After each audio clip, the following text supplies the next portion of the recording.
he's trying to do the right thing, I guess, a little bit. Right. Even as a colonialist and Yep. a representation of occupancy. I thought, it's probably as good as you're gonna get. Right. On the Yeah, imperial side of things. Yeah, that's a good way to put it. Yeah, it's as good as you're gonna get being occupied by the empire. He's like the cool substitute teacher, you know? Yeah.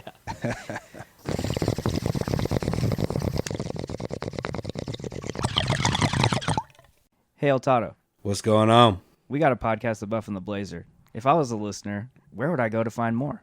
You can check us out on our website, thebuffandtheblazer.com. Drew over there writes a article that goes along with every single episode. You can find all kinds of little extras on the articles, and you can listen to the podcast right there. Also, you can subscribe wherever you get your podcasts. And, of course, we're on Twitter at Buff and Blazer. Follow us there. Get those clicks, people. The Buff and the Blazer.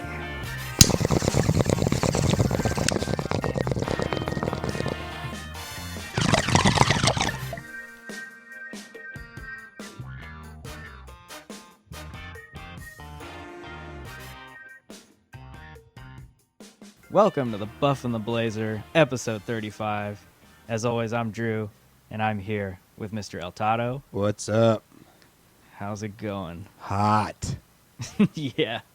It is blazing fucking hot in California. We're going to be saying that for the next, 2 months? Dude.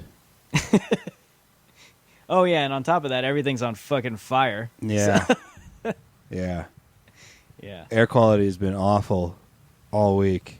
Yep. Everything's ablaze. I've never really experienced like a weird humid bubble over the state for such a prolonged period. Yeah, dude, the humidity this year has been kind of gnarly. Well, just this little system that's over us right now is crazy, man. Yeah. And the smoke's like not going anywhere, so the whole state's smoky, even if you're not near a fire. The weather in this movie we're about to talk about looks cooler than what it is over here. That's some extreme weather out there, man. Yeah. Looks beautiful, though. Well, the film we're discussing this episode 35, is Waiting for the Barbarians. And it's directed by Ciro Guerra, and it stars Johnny Depp and Robert Pattinson, and the great Academy Award-winning Mark Rylance. He's the star. He is like, good Lord. He's This a hell guy of an brings actor. I don't know if I've seen him before. You have? I'm sure I have, but probably it just didn't register. You seen Dunkirk? Yes, but everyone's like so anonymous in that movie. Well, he's the captain of the boat that goes out. Oh, So he's they the pick captain of that boat, they pick up Cillian Murphy. right? Oh, okay. He was the giant in the BFG. I haven't seen that. That's the big fucking guy, right? That Yeah. movie? It's so easy to spot. He's a theater actor, like Shakespearean guy, and it's so easy to tell a Shakespearean actor because they just have this gravitas to their performance, even when they're not even being dramatic, when they're just totally subtle about it. Even like the grace Oh man, that he yeah. walks with in this film. His performance is so good in this. Like, I'll just read you the first line of his IMDb summary. It says, widely regarded as the greatest stage actor of his generation. Sir Mark Rylance. So he's even knighted. But yeah, he's so good in this movie. But I think we're jumping ahead a little bit. So before we kick things off, I think we just happened to come across this, right? It looked interesting. And then I think I watched the trailer and I'm like, maybe we should try to do this. Yeah, It's well, fairly new. Yeah, and it's new, and it's we're both kind of into history, even though this is kind of like a historical fiction, even though not really. Right. But yeah, it was a good movie, just in the title for me. Yeah, and it looks like it got released digitally this year, but I think it made the rounds in some of the film circuits last year. Oh. So, yeah, it's been out for a little bit, but I think it's recently released. But anyways, let's dive in a little bit. What did you think after watching it? I liked it a lot. First of all, I'm like totally obsessed with Central Asia, just from like a fascination standpoint, because it's like a part of the world that we were actually like taught absolutely nothing about growing up in school, in any history class or anything. Central Asia is just like this giant unknown to a lot of people who grew up in a Western education system, at least for my experience. And so I'm always obsessed with that part of the world. Oh, mine too. And that's where this movie takes place. So right off the bat, I was on board, and I knew I would have liked it just for the geographic context. And then as the movie went on, I kind of realized pretty early that it wasn't going to be a total war, historic war movie. It was much deeper than that. Right. And so I kind of settled into that kind of mode, not hoping to get battle scenes or anything like that, even though I would have liked a little bit at one point. Yeah. But overall, I thought it was extremely beautiful. The acting, like we've already mentioned, is like insane. And the attention to detail of everything in this movie was just freaking perfect. But it's extremely patient, You got to be super patient with this movie. So I could see some people not liking the pace very much. Right. Yeah. I'm glad you kind of mentioned that too, because it has a pace to it, but it's not boring. Yeah. I guess that's the way to say it. Like, it has a very steady, slow-moving pace, but I never found it to be boring. And if you go in thinking you're going to get some epic, like, action set piece, this isn't the movie for you. No, it's much more character-based. Right. So I'll confess, actually, there was something that turned me onto this movie that I figured was like a kind of a clue that it was going to be pretty high quality, and that's because Robert Pattinson's in it. I mean, I haven't seen him very much, but isn't he famous for, like, he's like the werewolf guy in the Twilight movies or something? Yeah, that's what he's famous for. But after that movie franchise ruined him, kind of. So he went on this, like, indie tear, and he's been in a bunch of these, like, art house, low-budget movies. And the dude is, like, a phenomenal actor. And he's just making all these interesting choices in terms of the movies he takes. Break out of that pigeonhole. Yeah, and so now he's like, he's going to be the next Batman. Oh, really? Yeah, so he's casting Matt Reeves' version of Batman. So once I saw him on the credits, even though this movie's like, it has obviously Johnny Depp and Mark Rylance, I was like, this movie has to have at least a decent script for these guys to get on board. So I guess I had like my expectations set a little bit, and I have to say this is probably one of the most well-produced films that we've reviewed. One of the most like well-produced films we've reviewed on the podcast. Yeah, it's from like everything. in the top 5, maybe top 3 for sure.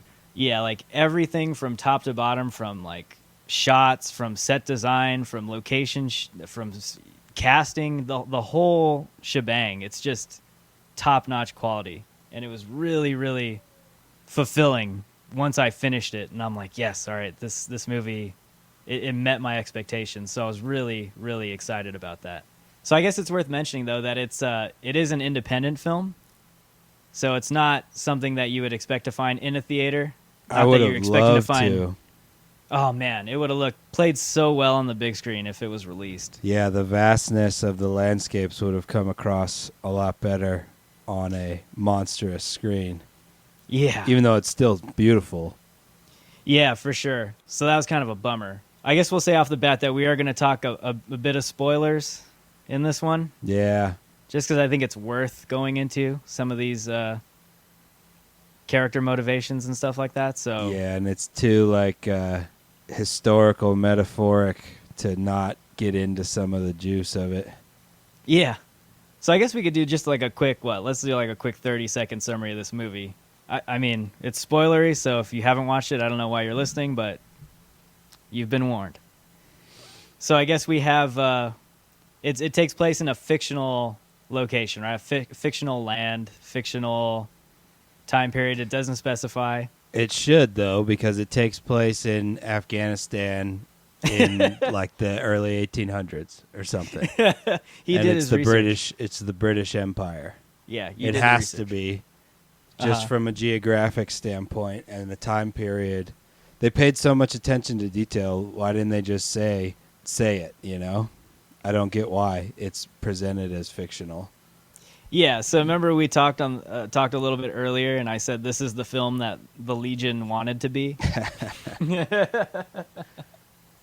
Yeah. So yeah, it's kind of the anti-Legion. So I guess basically what happens is you have this outpost town, what would you call it? Some Like sort of some military installment Yeah, out on the edge of the frontier on the Empire in southern Central Asia. That's run by the main character, the magistrate, and he doesn't even have a name, I don't think. no, he's just magistrate. Just magistrate both. So Mark Rylance plays the magistrate, and he's kind of running like, in the beginning it seems like a tight ship. He's trying to take a different approach to occupation, I guess would be the right word. Yeah. He's trying to do the right thing, I guess, a little bit. Right. Even as a colonialist and Yep. a representation of occupancy. I thought, yeah, it's probably as good as you're gonna get. Right. On the Yeah, imperial that's side of things. yeah, that's a good way to put it. Yeah, it's as good as you're gonna get being occupied by the Empire. He's like the cool substitute teacher, you know. Yeah. So you have him running things, and then all of a sudden, Johnny Depp, Colonel Joel, who's like head of this, the police wing of the Empire, I guess they call it. CIA, Whatever they say. Whatever sneaky government Yeah. He's sporting his, operation. with his Dr. Robotnik glasses. So he comes over, and he's there for an inspection, and things kind of go awry from there. And we see what the implications are of his sort of handling of things, and it really kind of messes with the vibe going on that the magistrate has set and puts things on a course to what we eventually get at the end. So I guess that's like a general overview of what this movie's about. But yeah, let's dive in a little bit to the specifics now. All right. Right off the bat, like we go into this city, this town, and it doesn't even have a name, right? No.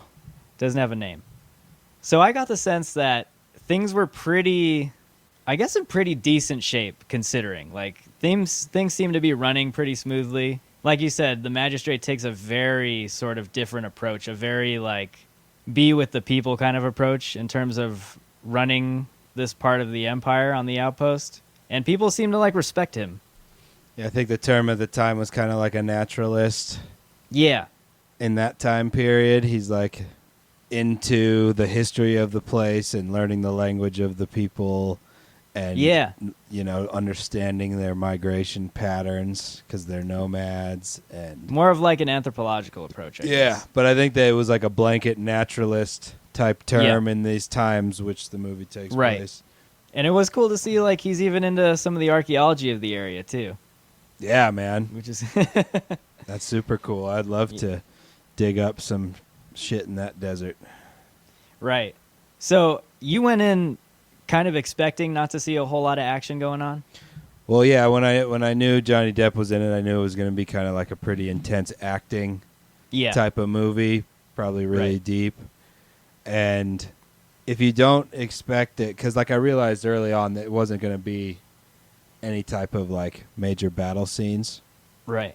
So I kind of like accepted that because I love that stuff, but I also love this area. So it was like kind of like a really cool look into that period, and you can kind of I guess I kind of understand why they don't name it, because you can project that kind of dynamic of empire and indigenous people, right, and put it anywhere on the planet, and make what you will of it. So I kind of took it for what it was, and I think that it came across really well in terms of the giving like this magnifying glass onto the dynamics of colonialism. Right. And how even though Magistrate is kind of the portrayed as the hero-ish.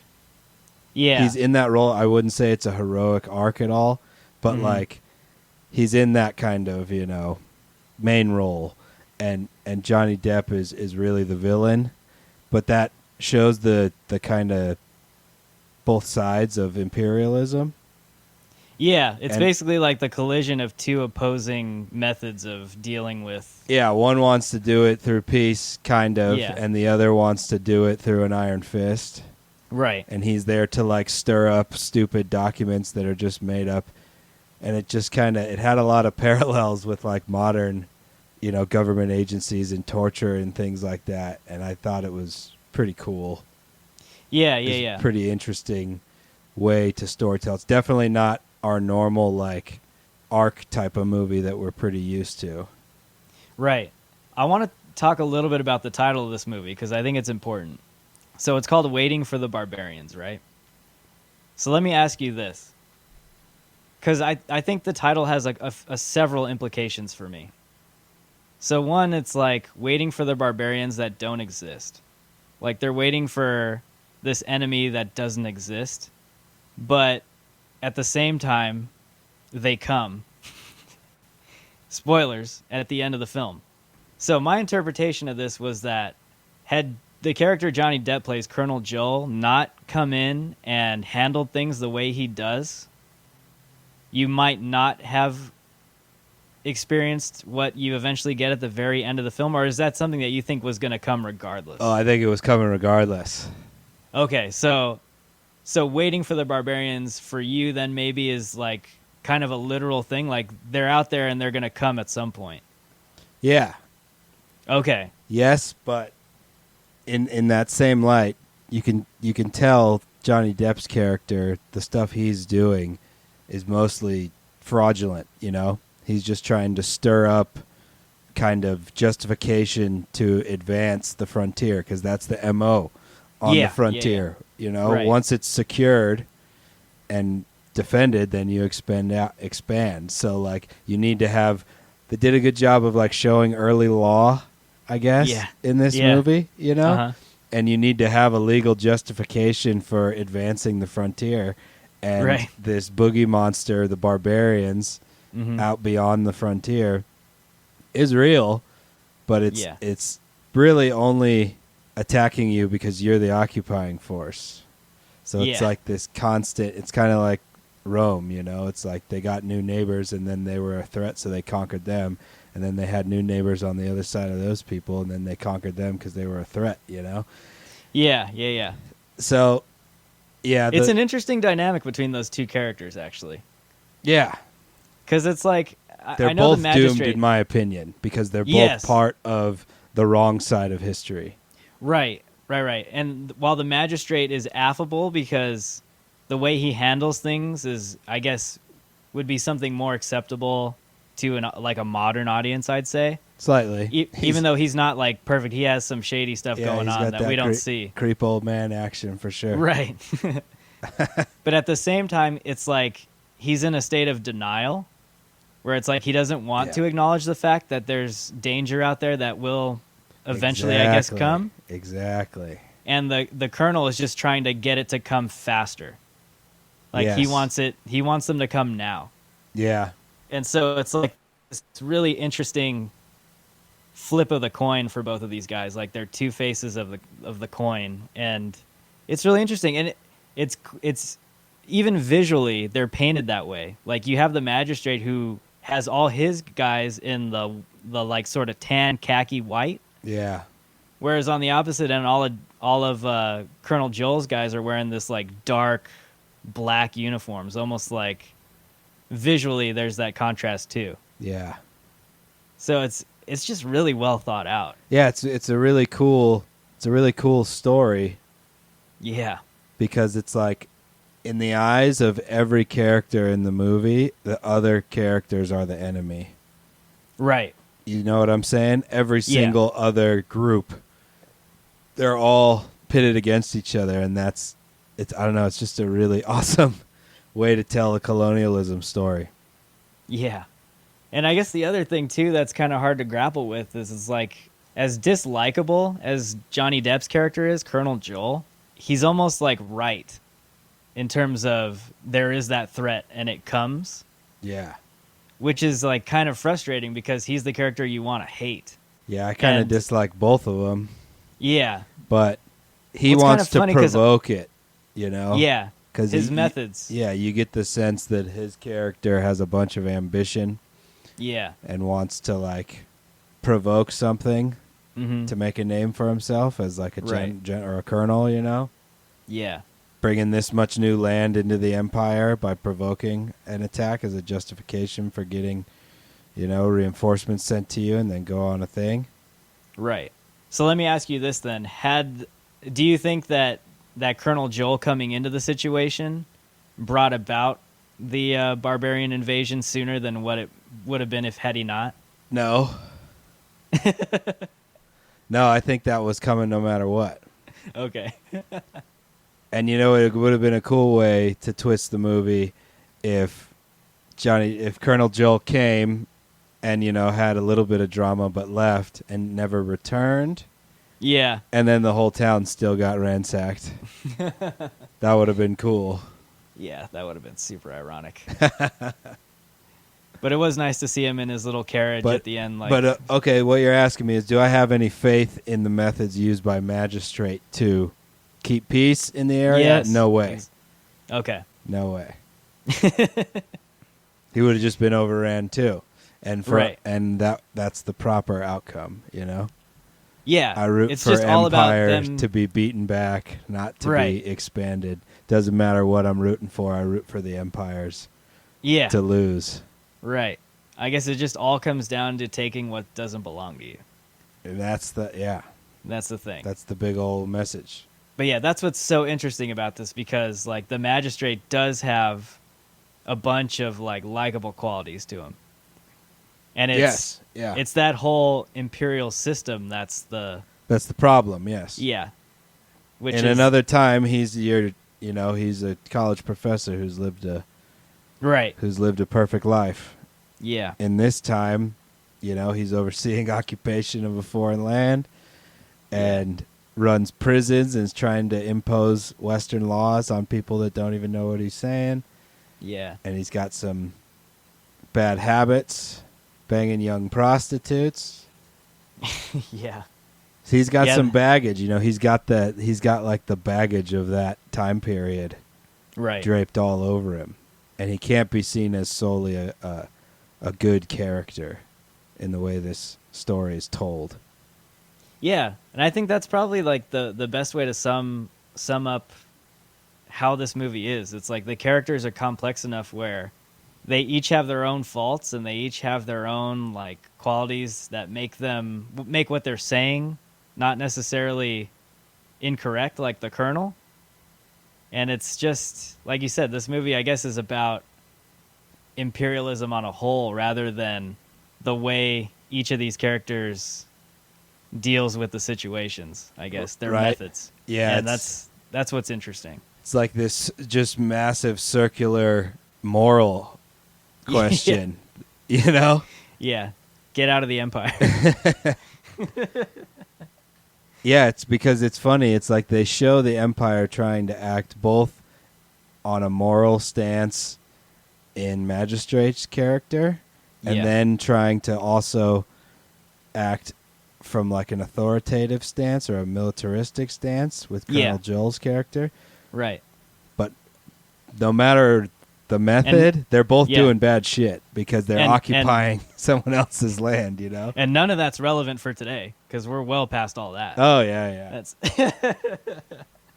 yeah, that's the other thing about this film too. That's so, I guess, timely. It's relevant to everything going on right now, and probably will be going on for the rest of time. Like it's just Yeah, we It's got amazing. control of a bunch of countries that don't have statehood or yeah, citizenship. right. So, It's bizarre in that sense where like you have the quote unquote good guys and the quote unquote bad guys, and they're both just pushing this whole shitty system. Welcome that- to America. yeah, and then on the other side, you know, the overall message is like the barbarians are the good guys, right? But they're Yeah. brutal too, and they're going to ransack and murder these motherfuckers too. So it's like Yeah. that's what I say. It's like this circular And they moral don't- thing on all sides. They don't care how nice the magistrate is. Yeah, yeah. It's very Yeah. cool. It's a very, like I said, it's very different than what we're normally used to, Yeah, definitely. and it carries a lot of weight Oh man. because of the, we're still living in a kind of a colonial dynamic worldwide in some ways. Yeah. Another thing I really liked about how they decided to tell the story is that they were able to portray like the conditions of the native people in this film and really show the brutality that's being placed onto them without having to really be graphic about it, which is kind of hard to do, I think. Because you can just straight up show someone being like blown in the face and like having their knees and legs like bashed in and broken.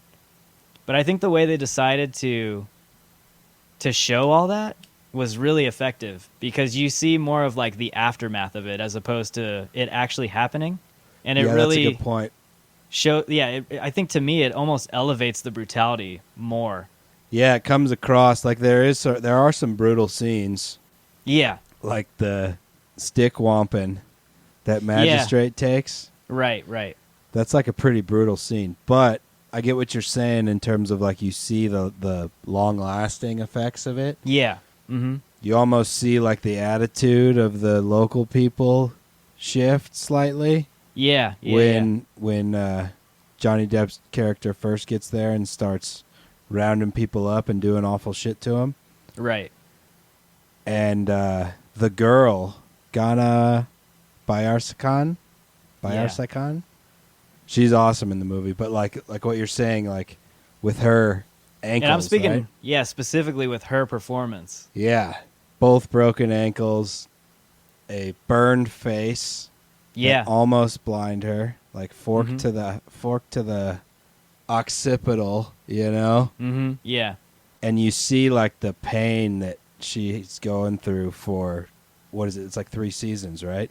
Yeah. It's yeah. winter, spring, and summer or whatever.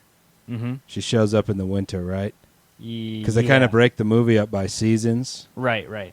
And yeah, you see like what type of brutal violence can do to an occupied people in terms of like galvanizing them. Yeah. The other thing I found really interesting too is that the viewpoint you get oftentimes is from the magistrate. So you're with the magistrate most of the film. So you see like all of his acts of, I guess, compassion and generosity. But what I liked most, what kind of struck me was when she leaves, Ghana's character, he like brings her back to her people. He comes back and then all that shit happens to him and he's having a discussion with I guess one of the workers in his house, one of the maids in his house, and she basically tells him like she kind of hated you, like she hated being here, she hated you, and he's just kind of completely blown away by it. Yeah, He's like, really? I treated her so well. Yeah, she's And- almost like disgusted with him being compassionate, Yeah, right? and that's the thing though. What's so interesting is that she doesn't hate him per se. She hates everything, like everything about it. Yeah, what he represents. Right, exactly. She can never forgive. Yeah. No matter how well he treats her. Right. It's so powerful. And you don't see that every day with some of these narratives. And I think it hits closer to home than we think. It's just, we don't think about that these days because it's been around for so long where we are. Like, we're kind of ingrained into that whole system. We're products of it. So this movie's like pretty deep. Yeah. Yeah, It's very deep. super deep. On top of like, so all of the like social underpinnings and like historical, well, I guess you may as well call it historical. Like you said, they should have just slapped a date on this. But maybe here's a question I want to ask: why do you think they avoided like putting a name to the face and a date? I think Like- because it speaking to a larger colonial narrative. Yeah, do you think they just wanted this to be applicable to kind of everything going on in this world? Like, Yeah, sort of- and from like a relatability standpoint, the fact Yeah. that it is quote unquote fictional Right. can allow the viewer to put whatever their colonial history is onto it, right?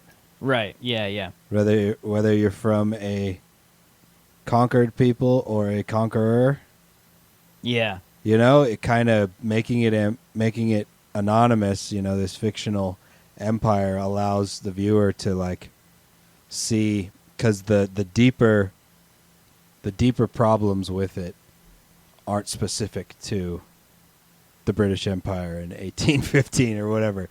Oh yeah. You know yeah, what yeah. I'm saying? Like the deeper the moral questions and the wrongness of occupying and military conquest and all that kind of stuff Yeah. can be much more relatable. Every continent, man. Yeah. Pick for a sure. continent, you can relate it to that. And maybe that's why. Yeah. Just to leave it kind of open-ended for the viewer, right? Yeah. And That's actually, my guess. now that we kind of talk about it, it almost seems like it's more effective in that sense if you keep it fictional, I guess. If you're trying to put out a message.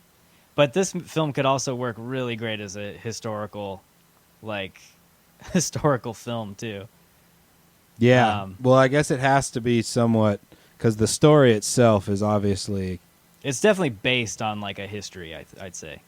Yeah. What I feel, it's probably like just a story set in a real time, you know? Yeah. A made-up story set in a real time. Because there's so much attention to detail with like the geographic nature of the movie. Yeah.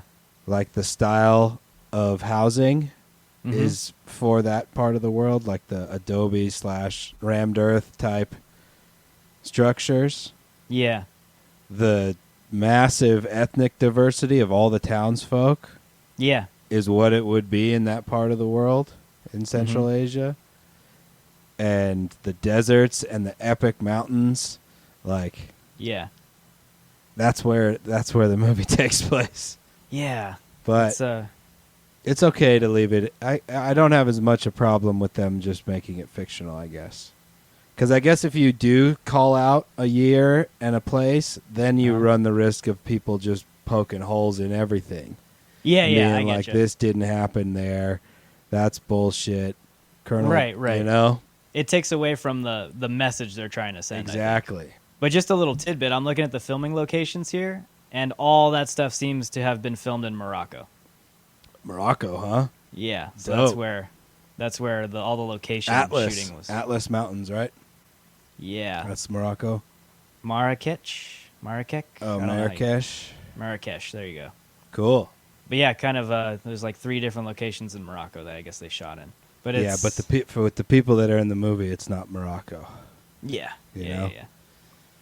There's not hordes of horsemen roaming the Sahara. Yeah. You know, those horsemen are roaming the steppe. Yeah, it's I really want to get into like the artistry of this film, but I want to make sure we give like the characters their due, because was there anyone else you wanted to kind of just shout out to or kind of discuss real quick? I think what we said with Ghana, her performance was incredible. She's the dynamic between them two is probably like the biggest message in the movie. Yeah, her and the magistrate. I did like Harry Melling. Yeah. He plays the soldier that serves, you know, both under the magistrate before Colonel Joel shows up, and Yeah. Garrison soldier number 4. yeah, he had to witness some evil shit, Yeah. and then Our pal from the old guard. yeah, and he really witnessed like the demise of his former boss. Yeah, he's which kind was of cool. he was there from the beginning to the end. Yeah, I like What did his you think character. What did you think of Robert Pattinson's performance? It was good. He was a dick. He was super hateable. Yeah. Total like Very Like- much a lackey. jock, Yeah. military guy, Mm-hmm. partying and asshole and evil and scared to deal with his how bad he knows everything he's doing is. Yeah. And I loved how Magistrate so eloquently insulted the shit out of him and Johnny Depp. Did you notice when he's doing that in that scene you got Pattinson sitting on the table, and you see like the vein in his Yeah. forehead. Yeah. That dude is That's intense, man. That's probably like one of the best scenes yeah, in a movie I've seen in a really long time. right. Yeah, me too. It is, the acting is so good, and freaking Magistrate is all beat up, Yeah. and oh, it's so good. And then like Colonel Joel is just sitting there, all composed, letting him say everything. And then he's like, "Are you finished?" It was it's What'd you so think well of Johnny done. Depp's performance? Okay, so We can't move on before we talk about him. yeah, I can't believe how did we miss Johnny? He's kind of a complex actor for me because I that Jack Sparrow role really kind of painted him into a corner, unfortunately. And so after those movies, he really got pigeonholed into just this like a goofy character actor with these like way over the top performances. And even like aspects of the Colonel in this movie seem like he's really trying to just lower it down a bit. Like he's struggling to maintain this even keel, calm aspect. And even while he's doing that, it's kind of quirky in itself. But I thought for the most part, I really enjoyed like just the coldness that he brought to the role. Yeah, really cold, and it's almost like a handicap for him to be asked to play a somewhat normal Right. character, and he still brings like a lot of eccentricity to this Colonel. Mm-hmm. I mean, when you first lay eyes on him, right, he comes out, he's wearing like his pressed uniform. He's the only character in the whole film wearing shades. Yeah.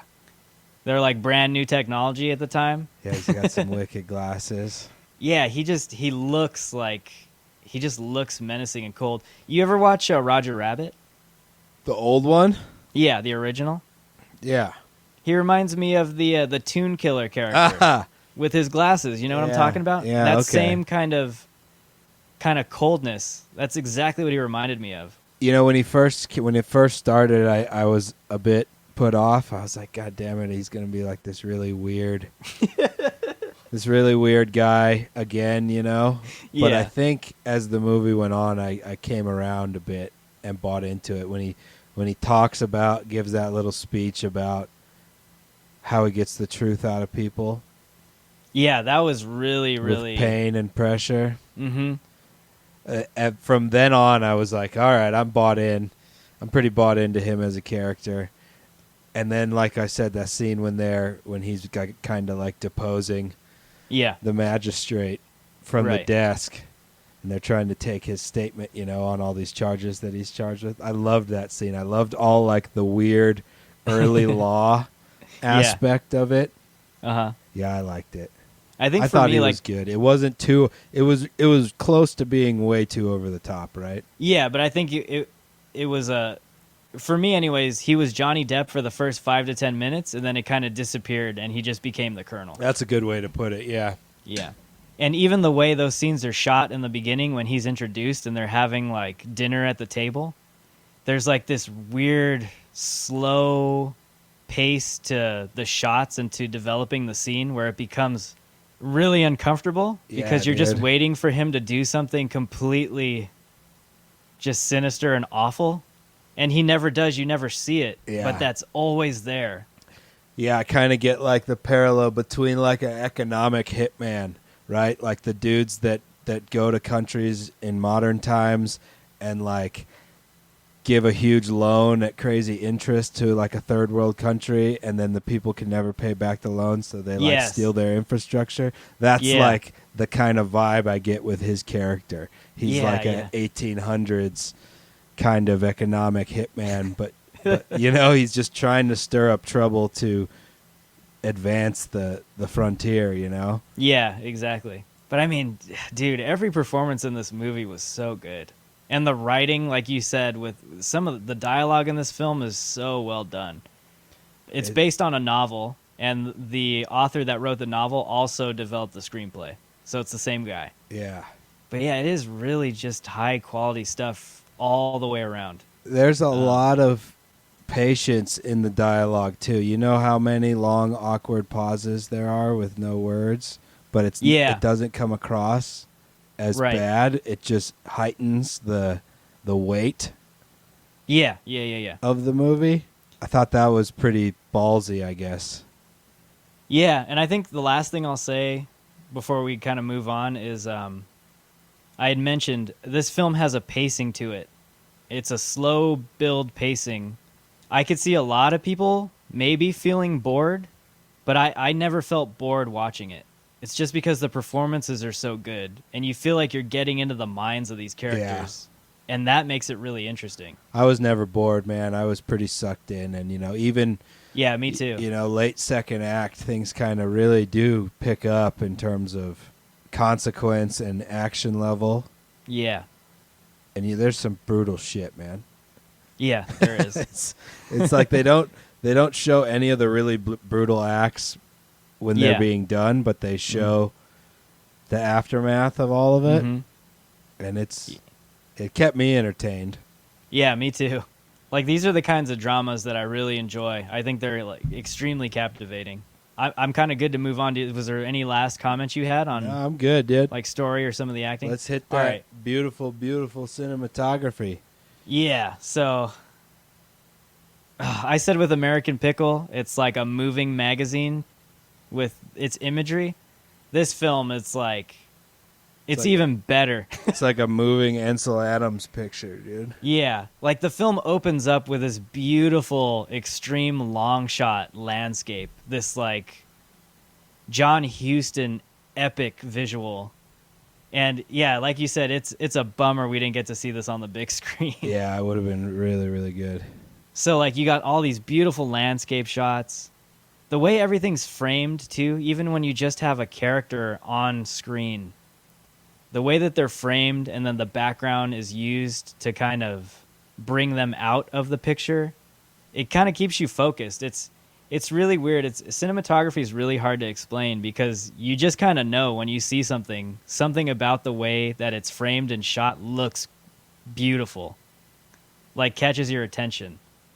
And I think that's a combination of factors with this film. And one of the things I said was like set design.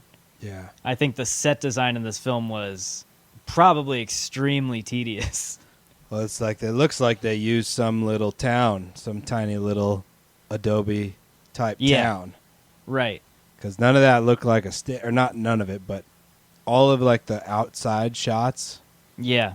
like around the gate and like the front plaza and all that shit did not look like a soundstage. No. That was definitely like a little town, right? It could have been, but I wouldn't be surprised if it was a soundstage. That's That crazy. they just had amazing set designers. Like, was there any shot in particular that you enjoyed or a sequence that caught your attention? I love the dust storm. Yeah, that was really good. The dust storm, and I loved all their old gear, man. Like those canvas tents Yeah. that they had were so dope. That whole journey part of the movie was probably my favorite sequence. Yeah.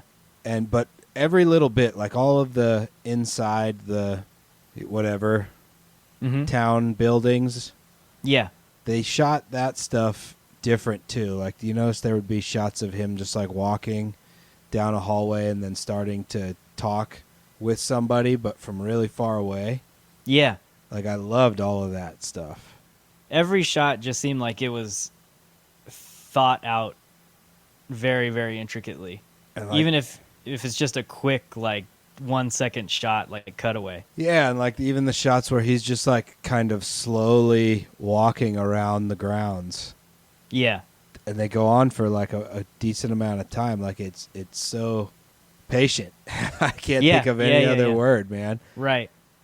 I loved the little sequence in the beginning when he's walking through the street, the town street, and he ends up sitting down with for a drink with one of the, I guess, the patrons of this place in the market. It seems like a market or some kind of Yeah, like maybe one of the owners yeah, of and they're just a business in the town, and they're just kind of talking, and they're like local people, but they've assimilated to some level. yeah, right? yeah, and like any shot that took place indoors was really interesting to me, just because. Like, I almost want to go back and just pause one of those shots and see what kind of objects I can see in the background. Yeah, because the decoration is so dense. There's a lot to pick out visually with the set design, and especially his office or his bedroom, I guess, / office, where he has his artifacts and his desk. Yeah, his whole early explorer library. Yeah, man, it was just so well done.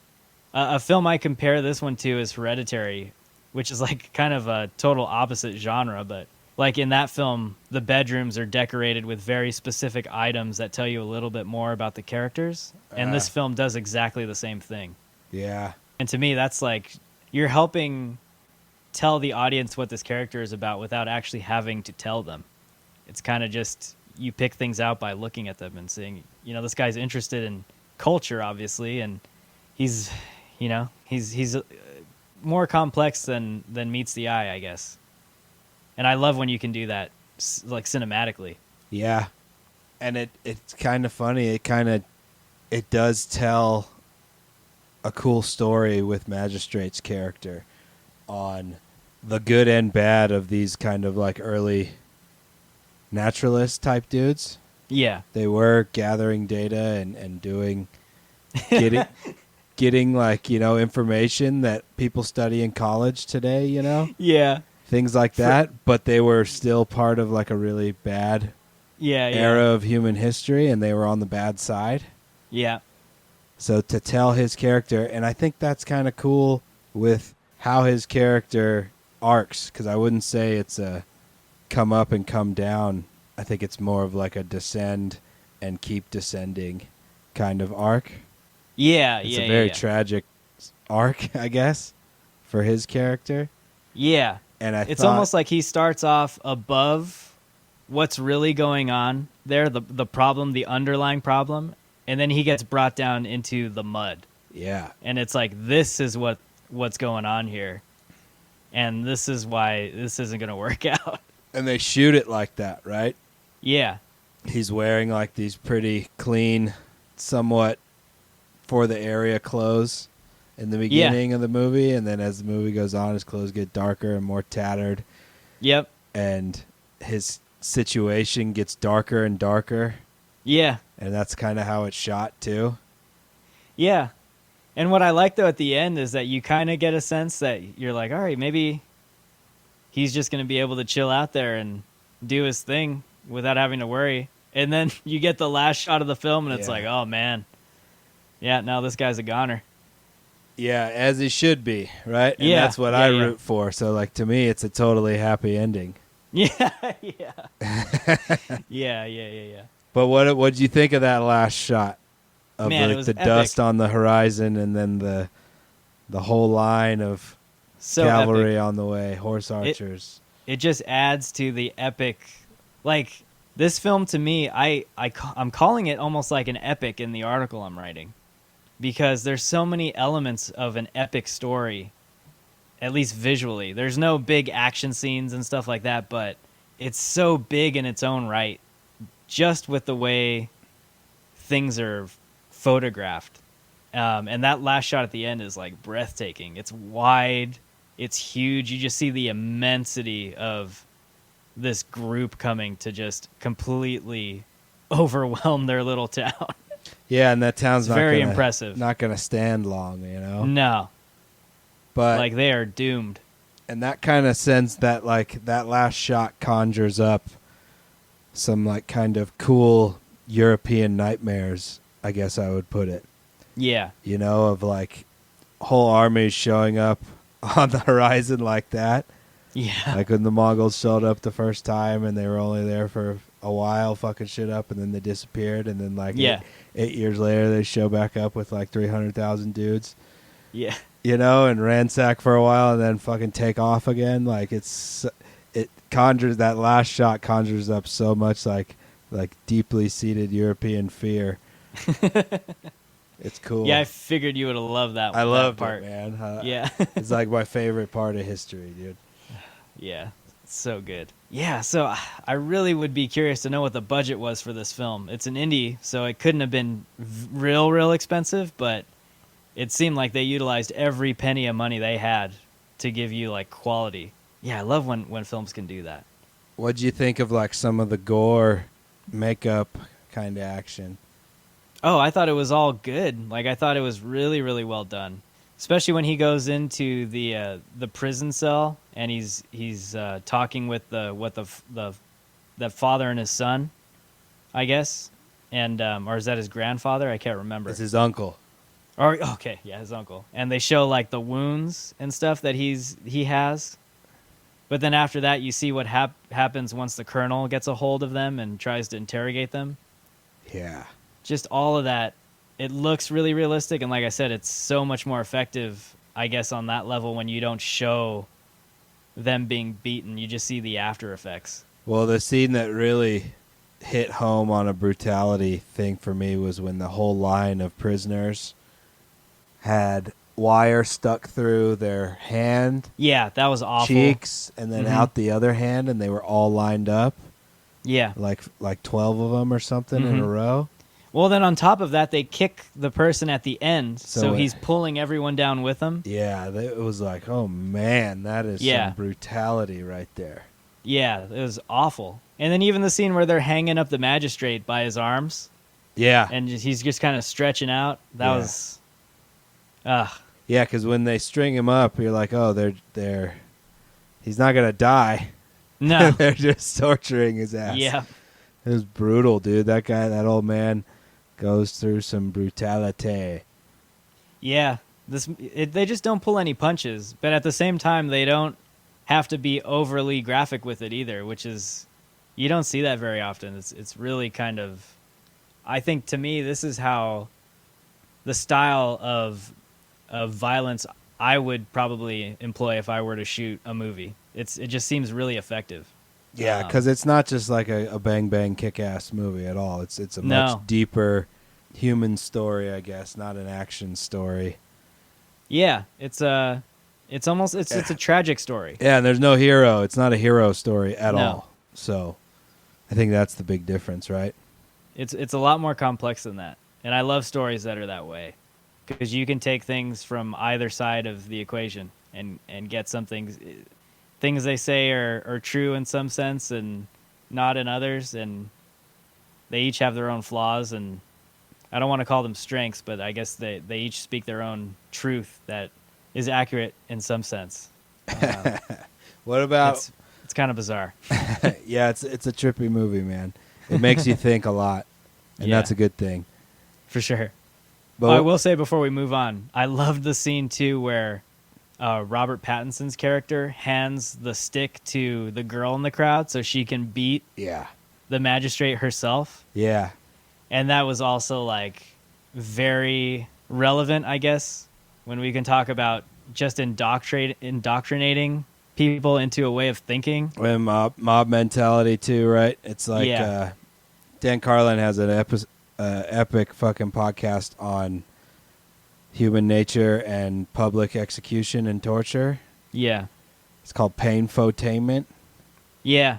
and I got glimpses of that in this scene. You know, Mm-hmm. how like, do you know that you wouldn't be rooting on that stuff Yeah. if you were in the crowd? right. Right? You're always going to have this like grounded moral perspective on violence, or are you going to be hopped up in the crowd, caught up in the moment, and be cheering it on too? And they throw you the stick, and you're like, oh yeah, wow, Yeah. Uh-huh. you know. There's just so much to this film that you can take from. And then the That's- other side of it is like those people feel like they have to be rooting on like that, or they'll get fucking tortured, right? Yeah. Yeah. That's another like dynamic too going And on. think about how short that scene is, and it brings up like so many questions.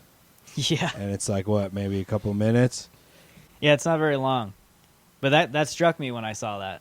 I'm like, man, that hits home too in a lot of different ways. So yeah, this film came out at a very interesting time, I'd say. It's very relevant. Let's talk a little bit about what I always like to hear your opinion on, the score.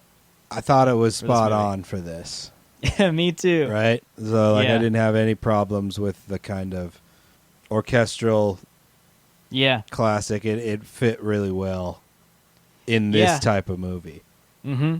because there's not a lot going on for long periods of the movie. It's just building and building, so the music kind of brings you along, Yeah. and that's what it's supposed to do, right?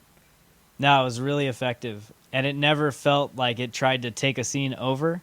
It always was there to help push the atmosphere of the scene. Yeah, and then in like the beginning with the opening, you get the real exotic like wind instruments in the beginning and the drums, and it definitely like kicks off a tone. Yeah, it conjures up all of that like Silk Road, Yeah. cool history, Uh-huh. super It's like you're entering a mixture distant of, land. of cultures. Yeah, Yeah, it's it's really well cool, done. man. I guess if we haven't spoiled it already. Oh, like- it's spoiled to shit, but that's All right. okay. So what do we got for your love hates? I loved where the movie is fictionally set. Fair enough. Just because I'm such a huge fan of that part of the world and so intrigued by it. And did you notice they only kind of gave away one type of directional scene in the whole movie to indicate kind of the trajectory of the outward facing place where they were, the town. Did you catch it? Not really, no. So there's a scene when he comes out and stands on his balcony. Uh-huh. It's like right when Colonel Joel is making his first entry into the prison to fuck some shit up. Yeah. And he goes out onto his balcony and looks out at the stars. Mm-hmm. And the Big Dipper and North Star's right there, so it's like they're facing north, Oh, which I appreciated. yeah. But that's what I love about the movie the most was just So the like, continuity was there too. yeah, even though they shot in Morocco, like Yeah. they imply exactly where in the world this is, you know? Yeah. And like well, I said, the audience isn't supposed to know that it's in Morocco.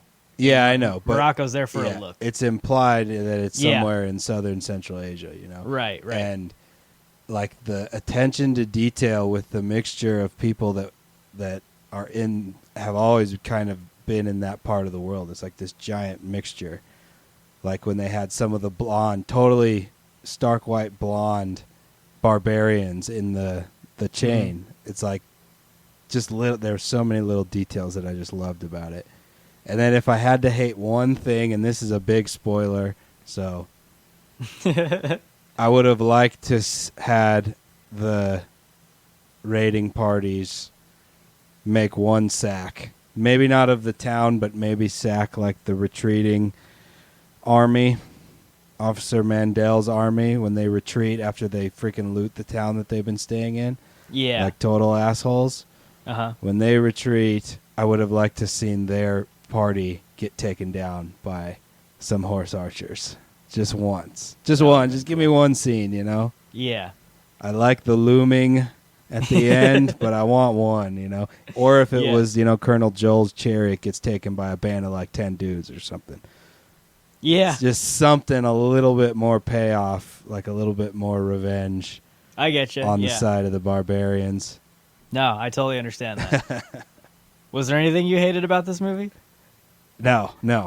I mean, Okay. if and that's like I wish It's it was such a there. strong It's word. not a hate, you know. No. I just wish I got a little bit of that. I don't I got you. hate the movie at all. I absolutely loved Cool. it. All right. So for me, I think the two strongest elements of this film are obviously the performances. They're great. They're so, so good. There's a lot of strengths of this movie. But for me, it's you'll get something out of the characters because they're just so well acted, and the writing, the dialogue is so well done and thoughtful. And then on top of that, like this is what great film is for me. It's like a visual experience. Mm. It's just completely rich. It's beautiful to look at. And like these kinds of films are why you call movies art. It's when they come across this beautifully. Things are taken so tediously and so accurately to detail with like set design, with objects in rooms, with fabrics on costumes. It all comes across on camera, and it was just so fulfilling to watch. So I loved all of that about this movie. And I guess I'm kind of there with you. It's not a hate, but I would have liked a little bit more payoff with what you get at the end of the film. And I can see people maybe being a little bit upset at that, where it's like, okay, I understand that this isn't that kind of film, but if we just got something that was...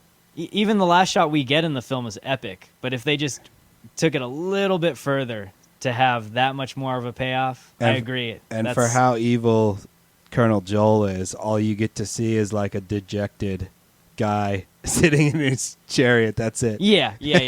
You see him with his tail between his legs, and he like walks off. Yeah. But yeah, I would have loved to have seen his carriage just get completely engulfed, like in the storm of horses. Ugh.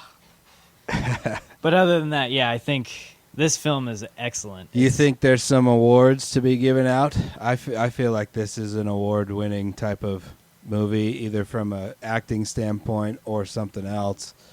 Yeah, see, it sucks because these films don't get the exposure I think that's needed to get those kinds of awards.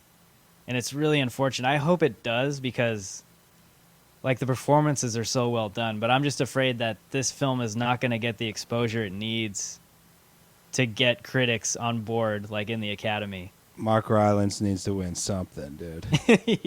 Yeah, it's he's so good in this movie. He's what is it? The greatest theatrical performer of his generation. That's what it said, or something. But yeah, it's in terms of quality, these are the kinds of films that should be winning awards. Yeah, I agree with you there. I put this on that award-winning level. And even if it's not for like the big ones, like Best Picture, Best Actor, I think hands down you got to give it to like cinematography. You have to give it to visual effects. You have to give it to set design and like costuming. All the like technical artistry of it is worthy of all the awards. Yeah. To me, I just love to gush on this movie. All right, well, gush a little more. What's your score? Okay, so I think the day after I saw it, I was like, I really enjoyed that movie. I liked it a lot. But as I let it sit longer and as I thought about it longer, there's not a whole lot about the film I dislike. And it's just so well made. So, like I said, maybe it could have paid off a little bit more for me. So I agree with you there. So I'm going to give this film a 4.5. It's a 4.5 for me. It's solid. And I think if you're into character stories that are well made with really deep writing and dialogue, I think you're going to get something out of this film. I'm kind of right there with you, man. 4.5 bong loads. Yeah. I feel like I needed a little bit more payoff to get to 5. Yeah. And it couldn't have been. It didn't have to be much. It could have, like I said, it could have been, Colonel Joel's chariot getting chased down, or even Magistrate, taking an arrow right at the end as they storm into the town. Just a little something more.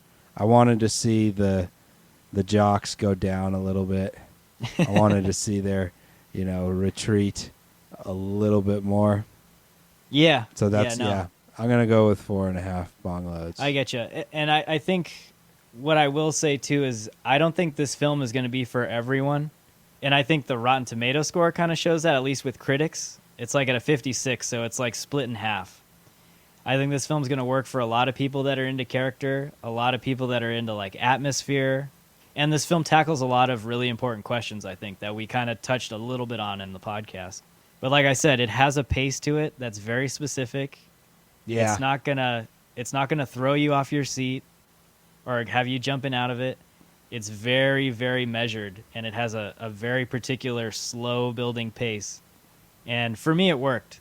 So, like I said, I guess the only way you can really figure out if you like it or not is to give it a watch. Highly recommend it. I paid $7 to watch it. Totally worth it. I should have bought it like a dumbass. Yeah. I bought friggin' The Tax Collector like a dumbass last week and then didn't buy this one.